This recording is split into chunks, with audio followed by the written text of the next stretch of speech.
one of the things we want to do in this Bloomberg Intelligence program is talk to the analysts at Bloomberg Intelligence and talk to us about their sectors. Let's do that right now with Herman Chan. He follows the regional banks for Bloomberg Intelligence.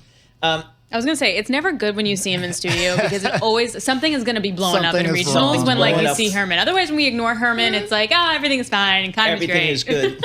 So how do you view from the bank's perspective a world where it seems like we're in a trade war here? Right. Well, banks are ultimately a reflection of their economies that they operate in. And when the economic expectations are in flux, then typically there's some pain for the banks, and that's where we are today. While all the bad news has been reflected in the stocks, the fundamental performance is still sort of shaking out.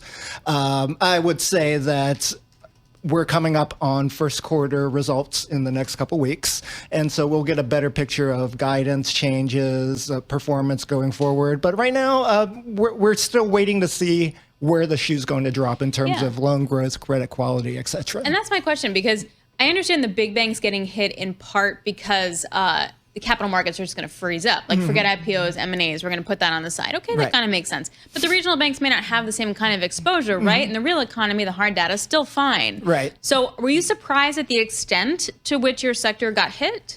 Every time there's worries about the economy, these bank stocks sort of get hit first, and then investors ask questions later. So that's where we are today. Valuations have come down, and there's just a lot of worries about future credit quality, the guidance coming down, loan growth, fees coming down, top lines coming down. So there's going to be a lot of revisions going forward if these tariffs do really materialize.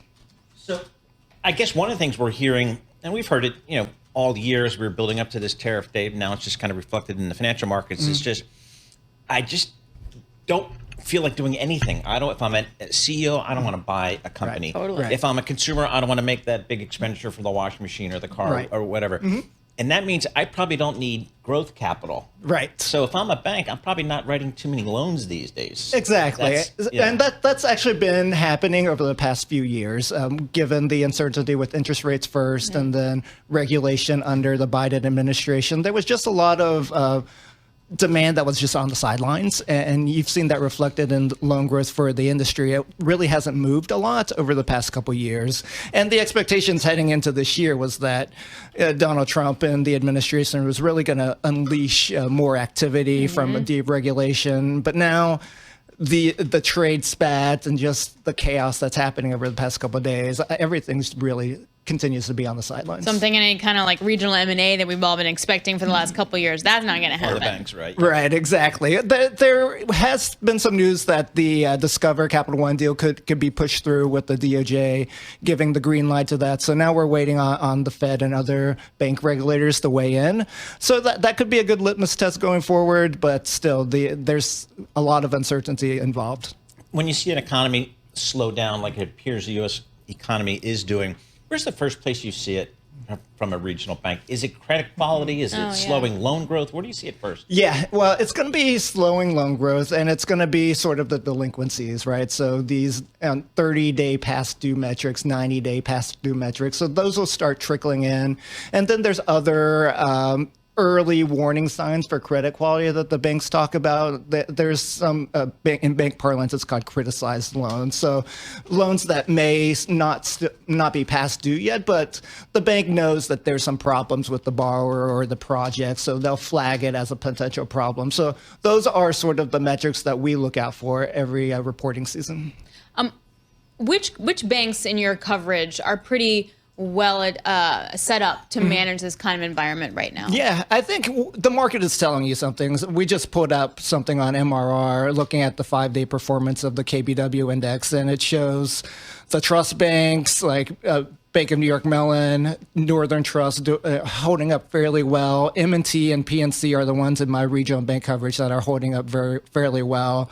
And then there are others, smaller regionals that are faring worse. Hey, can I just bring some breaking news to you? Yeah, please. Yeah. The NASDAQ 100 just entered a bear market, down 20% from its peak. 20%. I know it's just numbers, but no, I mean, a bear market, we haven't talked about a bear market in quite some time. But they're numbers, but they're also headlines. Yeah. That's part of it too. It's people's IRAs and their 401ks. I'm not looking at that. Who's looking at that? Any of you guys look at that? I'm not looking at I'm not It's looking. now called the 101k. I'm not looking for 20 more years. Just gonna sit there, and that's the story. Okay, and then before we let you go, real quick, Carmen, what is like sort of the type of bank that's going to struggle the most? Yeah, it's going to be the banks that have still been dinged during the prior regional bank crisis. Probably they'll be in the headlines still. So yeah, the banks that have sort of weathered it, but there's always that recent history that all investors point back to. So banks like Western Alliance and others that were sort of teetering during that time probably get pushed a bit more by investors, but we think that their balance sheet and the deposits are really strong going forward. All right, Herman, thanks a lot. Really appreciate it. Herman Chan joining us in studio. Always good to get your perspective. Bloomberg Intelligence senior analyst.